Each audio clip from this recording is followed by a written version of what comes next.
ఆగు. హే, ఎవరు నువ్వు? చెప్పాను కదా, ఫ్రెండ్ని. ఆ టేప్ రికార్డర్ బాగు చేసింది నేనే.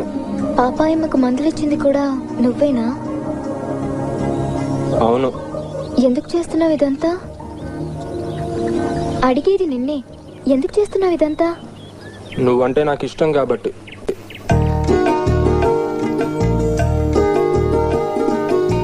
మరి మొహం ఎందుకు దాచుకుంటున్నా? నిన్నెలా చూసినా నువ్వు చాలా బాగుంటావు, కానీ ఏ యాంగిల్లో చూసినా నేను బాగోను.